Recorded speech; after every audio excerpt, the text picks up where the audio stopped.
Here's something that'll stop you in your tracks. Right now, at this exact moment, your body is making a decision about whether you're under attack. Not from a person or a predator, but from an email, a deadline, a text message. And it's flooding your bloodstream with the same chemicals your ancestors used to outrun saber-toothed tigers. Except you're sitting at a desk and there's nowhere to run. Nearly half of American workers report experiencing stress every single day. Not occasionally, not when things get tough, every single day. And here's what nobody tells you. The techniques most people use to manage stress, they're actually making it worse. But before we get to what actually works, and trust me, the science here is going to surprise you, we need to talk about what's really happening inside your body when stress takes over. Your brain can't tell the difference between a genuine threat and a notification. That's not an exaggeration. When your phone buzzes, when your boss sends that vaguely worded message, when you remember that thing you forgot to do, your amygdala, the ancient fear processing center of your brain, lights up the same way it would if you encountered a bear. The signal travels to your hypothalamus, which acts like a command center, activating what researchers call the HPA axis, your body's stress response system. Within seconds, your adrenal glands, sitting on top of your kidneys, start pumping out cortisol. Your heart rate spikes, your blood pressure climbs, your muscles tense, glucose floods your bloodstream. All of this made perfect sense when danger meant something with teeth. The problem?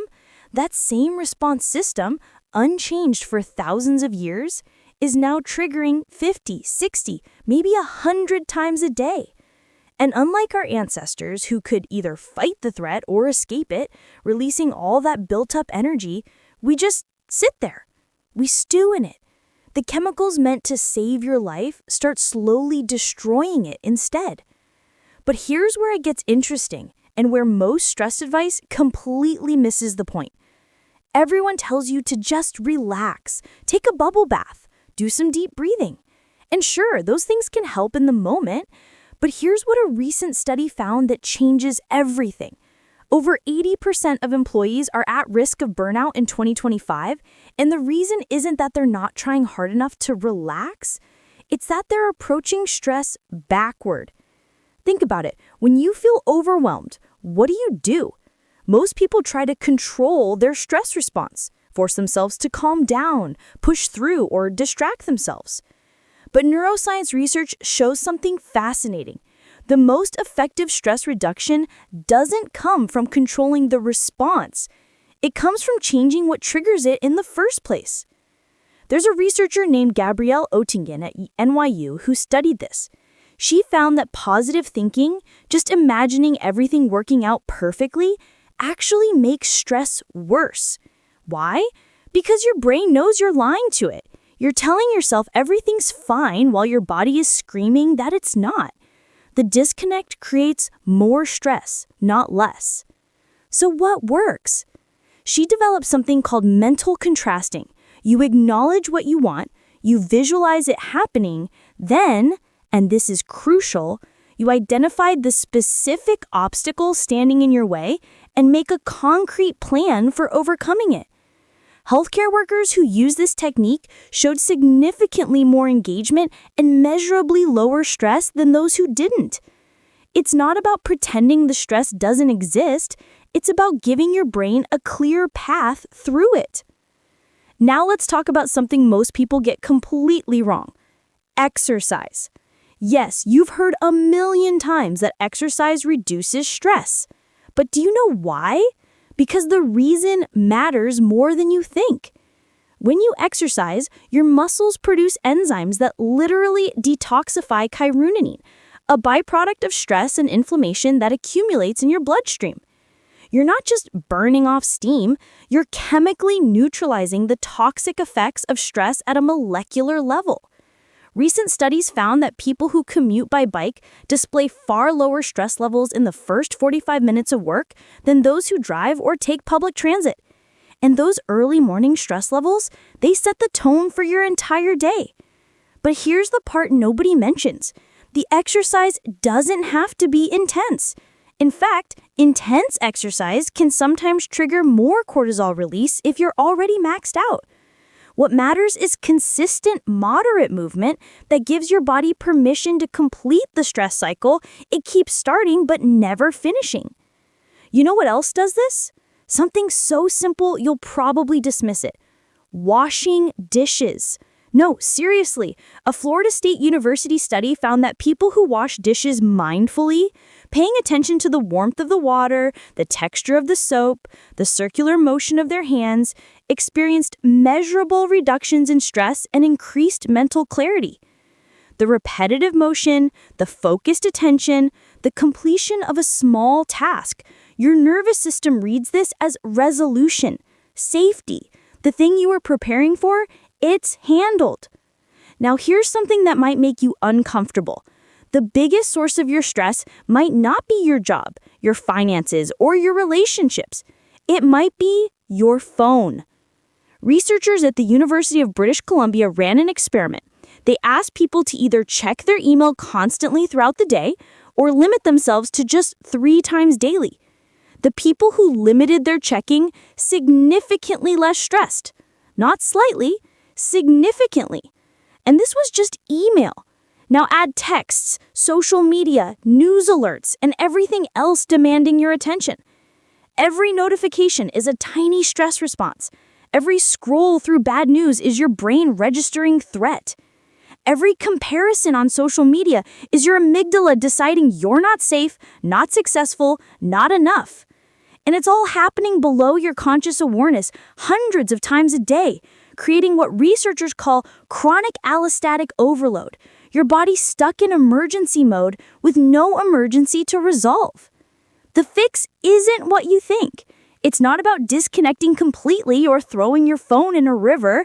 It's about what psychologists call cognitive reframing, teaching your brain to evaluate whether something actually requires a stress response.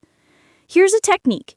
When you feel that spike of anxiety from a notification or message, pause and ask yourself, what's the probability this actually matters in a way that requires my immediate attention? If something has a genuine 1 in 10 chance of being critical, should it occupy 90% of your mental energy?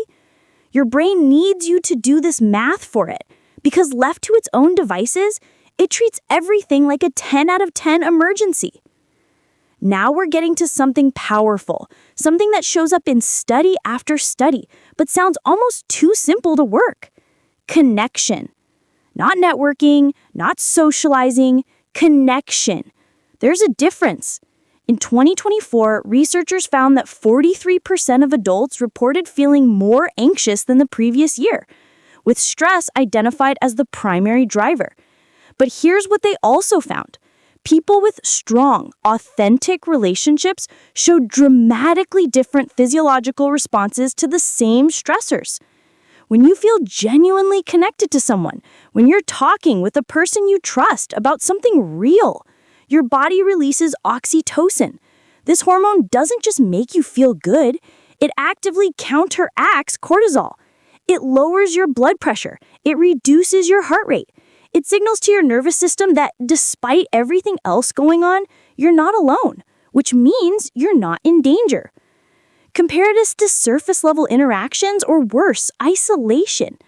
Loneliness triggers the same biological stress response as physical pain. Your immune system interprets it as a threat. And in our hyper-connected but deeply disconnected world, millions of people are walking around in a chronic state of biological alarm, not because anything's actually wrong, but because they lack genuine human connection. This is why therapy works for stress even when you're not discussing trauma or mental illness. The act of being heard, of feeling understood, of having another human being fully present with you. Your body reads this as, I'm safe enough to stop preparing for danger. Now let's talk about something happening in your gut right now that's either helping you handle stress or making it 10 times worse. Your gut microbiome, the trillions of bacteria living in your digestive system, is constantly communicating with your brain through what scientists call the gut-brain axis. Recent research found that people who consume foods rich in omega-3 fatty acids like fish, flaxseed, and chia seeds show reduced inflammation and greater resilience to stress. But it goes deeper than that. Studies on blueberries found they help counter the effects of post-traumatic stress in animal models. Walnuts appear to prepare the body for stress by reducing blood pressure responses before stressful events even happen. This isn't about eating clean or following some restrictive diet. It's about understanding that your gut bacteria produce neurotransmitters, the same chemicals that regulate mood and stress response. When you feed them inflammatory foods, they send inflammatory signals to your brain.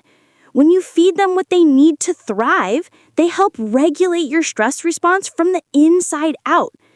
Even something as simple as green tea changes the game. Research found that green